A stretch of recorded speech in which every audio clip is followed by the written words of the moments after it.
তোমাদের মূলত ৭৫ মার্কের যে পরীক্ষা হয় সেখানে ২০ নম্বরের একটা প্রশ্ন লিখতে হয়, ১০ নম্বরের একটা প্রশ্ন লিখতে হয় এবং ৫ নম্বরের দুটো মডিউল থেকে তোমাদের ৩টে প্রশ্নের উত্তর কিন্তু লিখতে হয়। ১৫, ৩০, ৩০ অর্থাৎ এই ৭৫ নম্বরের যে সাজেশন সেটা আমরা আজকে দেখে নেব। আগের দিন মূলত আমরা আলোচনা করেছিলাম তোমাদের ডিএসসি 9 পেপারটা নিয়ে, তাই তো? আজকের আমি যে সাজেশনটা নিয়ে আলোচনা করব সেটা হচ্ছে ডিএসসি 10। অর্থাৎ তোমরা দেখতেই পাচ্ছ এখানে যে পেপারটি তোমাদের রয়েছে ওয়ার্ল্ড পলিটিক্স সিন্স 1945, এই পার্টের যে সমস্ত প্রশ্নগুলো তোমাদের এবছরের জন্য গুরুত্বপূর্ণ সেগুলো কিন্তু নিয়েই আলোচনা করব।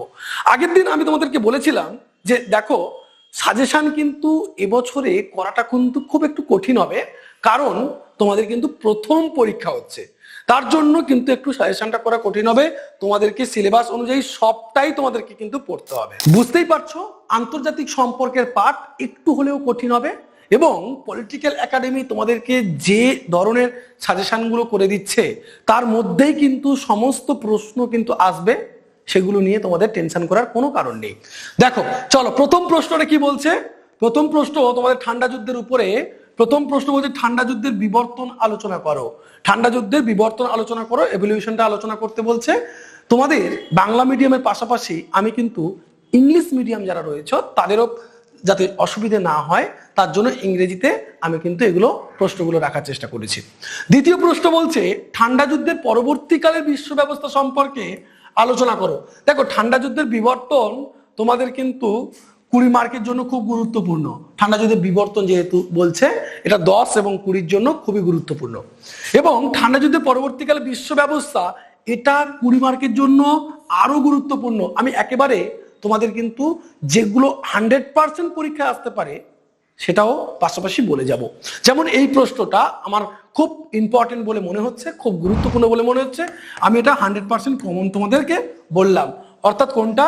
দ্বিতীয় যে প্রশ্নটা সেটা, তার জন্য খুব ভালো করে করে রাখবে।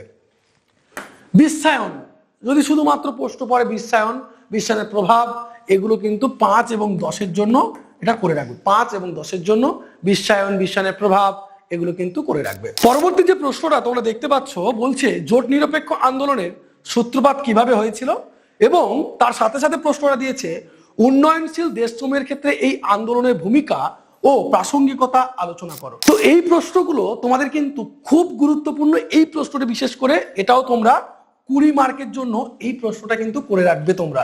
এটা আমি বারবার করে বলছি, এটা কিন্তু খুব গুরুত্বপূর্ণ একটা প্রশ্ন। এখানে তোমাদের আরেকটা প্রশ্ন দিয়েছি ইউরোপিয়ান ইউনিয়ন, তোমাদের জন্য এটা ৫ নাম্বারের জন্য খুব গুরুত্বপূর্ণ। শুধু তোমাদের প্রশ্ন আসতে পারে যে ইউরোপিয়ান ইউনিয়ন, শুধু এটুকুই তোমাদের প্রশ্ন এরকম ধরনের আসবে। একটা টিকা লেখো বা ইউরোপিয়ান ইউনিয়ন সম্পর্কে জানো ইত্যাদি ইত্যাদি। এই প্রশ্ন ৫ নাম্বারের জন্য খুবই গুরুত্বপূর্ণ। এখানে আরেকটা কথা তোমাদেরকে বলে রাখি, Brexit, world bank, WTO, Asian সাপটা সার, এই পার্টগুলো তোমরা ৫-এর জন্য দেখে যাবে। অনেকগুলো মনে হচ্ছে তোমাদের, এটাও আমি বুঝতে পারছি, বাট এখানে তোমরা দেখে রাখবে তার মধ্যেও গুরুত্বপূর্ণ যেগুলো সেটা হচ্ছে দেখো এই সার্কটা কিন্তু খুব গুরুত্বপূর্ণ, WTO গুরুত্বপূর্ণ, ওয়ার্ল্ড ব্যাংকটা গুরুত্বপূর্ণ। তোমাদের ওয়ার্ল্ড ব্যাংকটা জানতে হবে, WTO ওয়ার্ল্ড ট্রেড অর্গানাইজেশন যেটা, আর একটা হচ্ছে সার্কটা তার মধ্যে সব থেকে বেশি গুরুত্বপূর্ণ। এটা তোমরা ৫ মার্কের জন্য এগুলো করে যেতে পারো। সার্কটা অবশ্যই তোমরা ১০ মার্কের জন্য দেখে যাও। এবারে আমরা মডিউল 2 আলোচনা করব। মডিউল 2 এ আমরা কি কি দেখতে পাচ্ছি? মডিউল 2 এ বিভিন্ন সম্পর্কগুলো রয়েছে। দেখো ভারত এবং বাংলাদেশের পারস্পরিক সম্পর্কে বিবর্তন আলোচনা করো। আমার ব্যক্তিগতভাবে মনে হচ্ছে তোমাদের এবছরের জন্য খুবই গুরুত্বপূর্ণ। ভারত এবং বাংলাদেশের সম্পর্কটা নিয়ে আলোচনা করতে বলতে পারে। এটা তোমাদের ২০ মার্ক করে রাখো, ১০-এ পড়লে তোমরা করতে পারবে। এটা কিন্তু খুবই খুবই খুবই গুরুত্বপূর্ণ ২০ মার্কের জন্য। ২০ মার্কের জন্য ভারত এবং বাংলাদেশের বিবর্তন এটা খুবই গুরুত্বপূর্ণ। ভারতীয় বৈদেশিক নীতিতে প্রতিবেশী প্রথম, এটা এই নেপাল, ভুটান, শ্রীলঙ্কার সাথে সম্পর্ক, এটাও তোমরা বড় করে তোমরা করে রাখবে।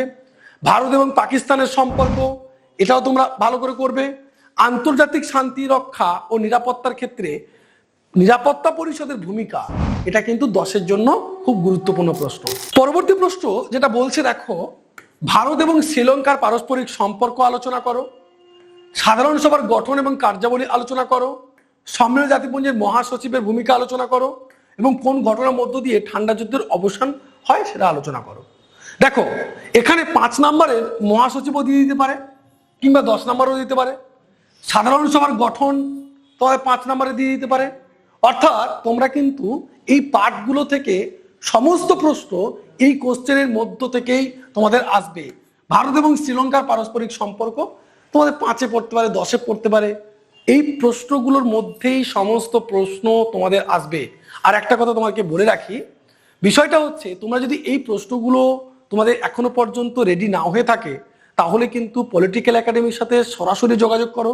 নিচে দেওয়া নাম্বার 8620063339 এই নম্বরে তোমাদের সম্পূর্ণ এই প্রশ্নের উত্তরগুলো আমরা নোটস আকারে আমাদের হোয়াটসঅ্যাপ গ্রুপ, টেলিগ্রাম গ্রুপে আমরা দিয়ে দেব, যাতে তোমরা খুব ভালো করে পরীক্ষা দিতে পারো।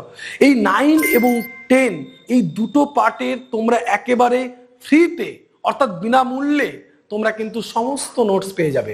তাহলে তুমিও এই ভিডিওটি বন্ধু বান্ধবদের মধ্যে শেয়ার করে দাও, যাতে বন্ধু বান্ধবরাও কিন্তু এর সুবিধাটা পেতে পারে। ভালো থাকবে, দেখা হবে পরের কোনো ভিডিওতে।